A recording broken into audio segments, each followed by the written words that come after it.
Hello everyone, welcome to the study point YouTube channel. तो friends, आज के इस वीडियो में हम करंट अफेयर्स पढ़ने वाले हैं। करंट अफेयर्स का एमसीक्यू क्वेश्चन, एक question SSC, railway, bank and other competitive exams के लिए बहुत ही इम्पोर्टेंट क्वेश्चन है। तो फर्स्ट क्वेश्चन हमारा दिया है, भारत सरकार ने किन दो अभयारण्यों को मोर अभयारण्य घोषित किया है? तो इसका आंसर है ऑप्शन नंबर बी, कर्नाटक में आदि चुनगिरी और केरल में चुलुनार।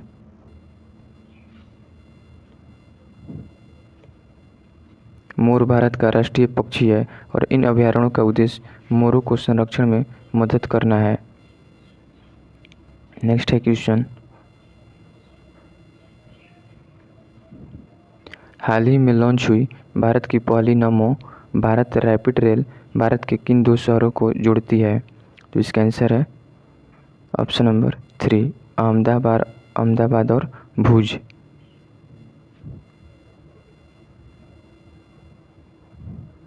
नमो भारत अहमदाबाद और भुज को जोड़ती है। यह पहले वंदे मेट्रो के नाम से जानी जाती थी, जिसे बाद में नमो भारत रैपिड रेल नाम दिया गया है। नेक्स्ट है क्वेश्चन, मध्य प्रदेश के किस राष्ट्रीय उद्यान को भारत का 58वां बाघ अभयारण्य घोषित किया गया है? तो इसका आंसर है ऑप्शन नंबर 4, माधव राष्ट्रीय उद्यान। माधव राष्ट्रीय उद्यान को 58वां बाघ अभयारण्य घोषित किया गया है। मध्य प्रदेश के माधव राष्ट्रीय उद्यान को भारत का 58वां बाघ अभयारण्य घोषित किया गया। इसके साथ मध्य प्रदेश में बाघ अभयारण्यों की संख्या 9 हो गई। माधव 58वां, टाइगर रिजर्व मध्य प्रदेश का 9वां। नेक्स्ट है क्वेश्चन, जीसी मुर्मू द्वारा उद्घाटन किया गया पहला सीएजी संग्रहालय कहाँ स्थित है? तो इसका आंसर है option number 3, Shimla. GC Murmu द्वारा उद्घाटन किया गया पहला सीएजी संग्रहालय शिमला में स्थित है। भारत के नियंत्रक एवं महालेख परीक्षक सीएजी जीसी मुर्मू ने शिमला यानी हिमाचल प्रदेश में सीएजी के पहले संग्रहालय का उद्घाटन किया था। संग्रहालय में भारत में सर्वोच्च लेखा परीक्षा संस्था के इतिहास और विकास से संबंधित जानकारी प्रदर्शित की गई। नेक्स्ट है क्वेश्चन, किस मंत्रालय ने पर्यटन मित्र और पर्यटन दीदी नामक राष्ट्रीय उत्तरदायी पर्यटन पहल शुरू की है? तो इसका आंसर है ऑप्शन नंबर 4, पर्यटन मंत्रालय।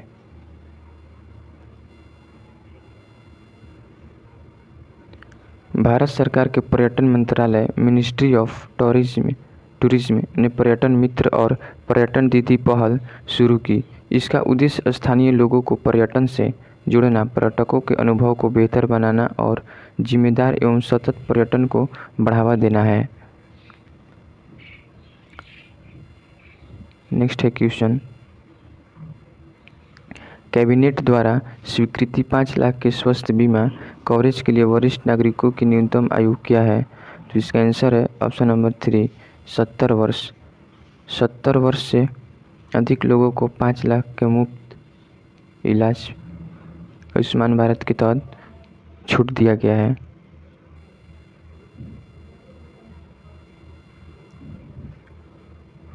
सत्तर वर्ष या उससे अधिक आयु के वरिष्ठ नागरिकों को 5 लाख तक के स्वास्थ्य बीमा कवरेज के दायरे में शामिल करने की मंजूरी दी गई थी। नेक्स्ट है क्वेश्चन, निम्नलिखित में से किसने डिजिटल प्लेटफॉर्म फास्टर लॉन्च किया है? तो इसका आंसर है ऑप्शन नंबर 2, भारत के मुख्य न्यायाधीश।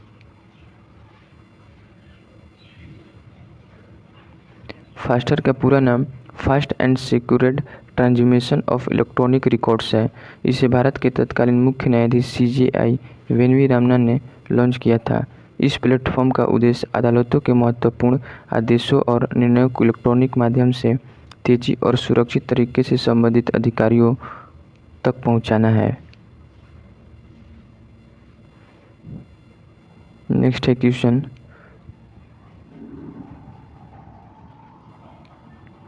भारत के गणतंत्र दिवस 2025 के समारोह के मुख्य अतिथि के रूप में किसे आमंत्रित किया गया था? तो इसका आंसर है ऑप्शन नंबर 2, प्रोवो सुबियांटो। 2025 के गणतंत्र दिवस में प्रभु सुबियांटो को भारत में चीफ गेस्ट के रूप में बुलाया गया था।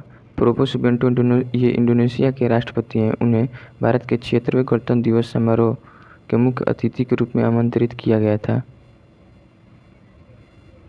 नेक्स्ट है क्वेश्चन, भारत का पहला राज्य जो रेबीज से मुक्त हो गया है, तो इसका आंसर है ऑप्शन नंबर 4 गोवा।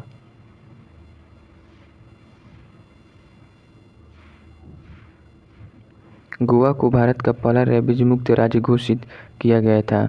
राज्य में बड़े पैमाने पर कुत्तों का टीकाकरण और रेबीज नियंत्रण कार्यक्रम चलाया गया, जिससे रेबीज के मामलों को रोकने में मदद मिली। रेबीज जो बीमारी होता है कुत्तों के काटने से होता है।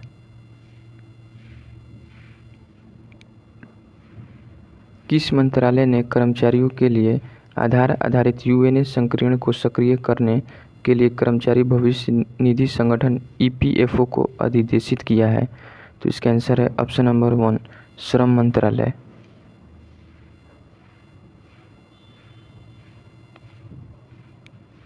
श्रम एवं रोजगार मंत्रालय ministry of labour and employment के निर्देश के तहत ईपीएफओ ने कर्मचारियों के लिए आधार आधारित यूएएन एक्टिवेशन की प्रक्रिया को लागू किया। नेक्स्ट है क्वेश्चन, अक्टूबर 2024 में भारत के नेशनल स्टॉक एक्सचेंज ने कौन सा ऐतिहासिक मील का पत्थर हासिल किया है? तो इसका आंसर है option number 2 20 crore client code. October 2024 में एनईसी ने कुल 20 करोड़ क्लाइंट कोड ग्राहक खातों का आंकड़ा पार किया, जो भारतीय शेयर बाजार में निवेशकों की बढ़ती भागीदारी का महत्वपूर्ण संकेत है। नेक्स्ट है क्वेश्चन, कौन सा संगठन राष्ट्रीय विज्ञान ड्रामा महोत्सव 2024-25 का आयोजन कर रहा है? तो इसका आंसर है ऑप्शन नंबर 1 राष्ट्रीय विज्ञान संग्रहालय परिषद NCSM।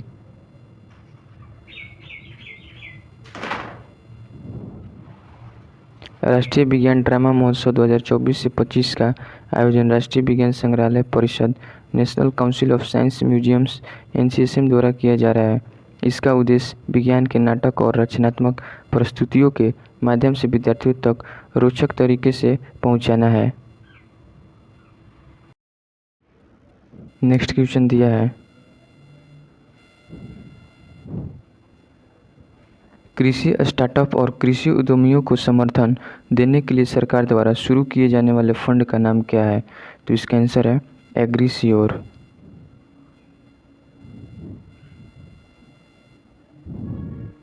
AgriSure agri fund for startups and rural enterprises कृषि क्षेत्र में स्टार्टअप और ग्रामीण उद्यमों को वित्तीय सहायता देने के उद्देश्य से शुरू किया गया फंड है। इसका लक्ष्य कृषि एवं ग्रामीण अर्थव्यवस्था में नवाचार और उद्यमिता को बढ़ावा देना है।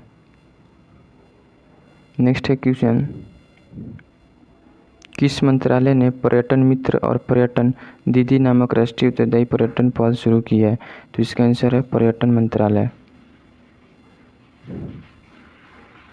नेक्स्ट है क्वेश्चन,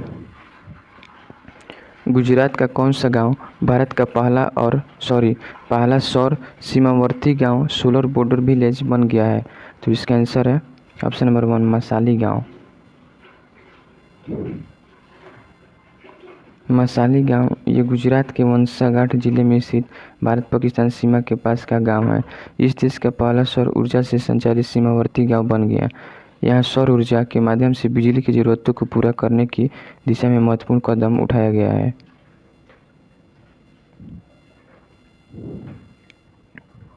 वित्त वर्ष 2024 से 25 के लिए सरकार द्वारा निर्धारित कोयला उत्पादन लक्ष्य क्या है? तो इसका आंसर है 1000 मिलियन टन।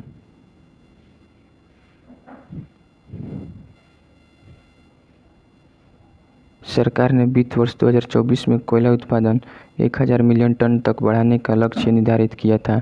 इसका उद्देश्य देश की बढ़ती ऊर्जा आवश्यकताओं को पूरा करने और कोयले के आयात पर निर्भरता कम करने में मदद करना था। नेक्स्ट है क्वेश्चन, किस मंत्रालय ने अतुल्य Bharat content incredible India content hub और डिजिटल पोर्टल लॉन्च किया है? तो इसका आंसर है पर्यटन मंत्रालय। पर्यटन मंत्रालय मिनिस्ट्री ऑफ टूरिज्म ने अतुल्य भारत कंटेंट हब और डिजिटल पोर्टल लॉन्च किया है। इसका उद्देश्य भारत के पर्यटन से संबंधित फोटो, वीडियो और अन्य डिजिटल सामग्री को एक केंद्रीकृत मंच पर उपलब्ध करना है और भारत के पर्यटन को वैश्विक स्तर पर बढ़ावा देना है।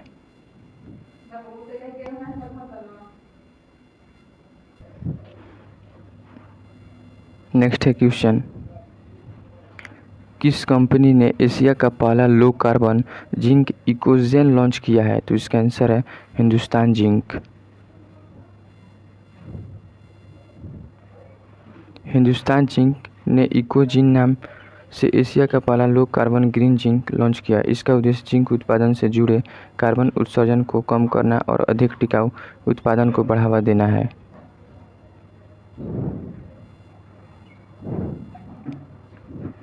भारत में शून्य उत्सर्जन ट्रकों जीरो एमिशन ट्रक्स को अपनाने में तेजी लाने के लिए नीति आयोग द्वारा शुरू किए गए अभियान का नाम क्या है?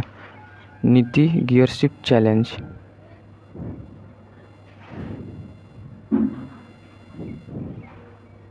नीति आयोग ने भारत में जीरो एमिशन ट्रक्स को बढ़ावा देने और माल ढुलाई क्षेत्र में स्वच्छ परिवहन को अपनाने की गति बढ़ाने के लिए नीति गियरशिफ्ट चैलेंज शुरू किया।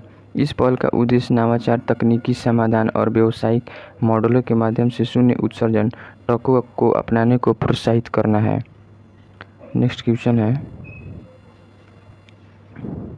हाल ही में सरकार द्वारा किन दो रेलवे CPSF को नवरत्न का दर्जा दिया गया है? तो इसका आंसर है IRFC एंड IRCTC।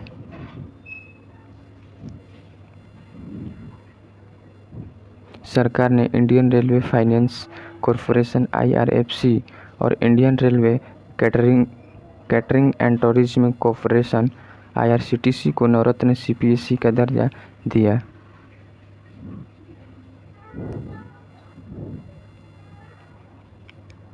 दो 2025 से 26 सीजन के लिए गन्ने का स्वीकृत उचित और लाभकारी मूल्य क्या है? तो इसका आंसर है 355 रुपये प्रति क्विंटल।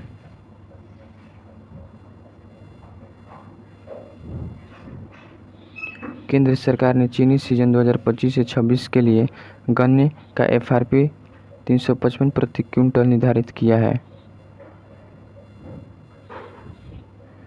तो फ्रेंड्स, अगर आपको वीडियो अच्छा लगे तो वीडियो को लाइक, शेयर एंड सब्सक्राइब ज़रूर करिएगा और कमेंट में बताइएगा कि आप लोग का कितना क्वेश्चन सही हुआ। Thank you.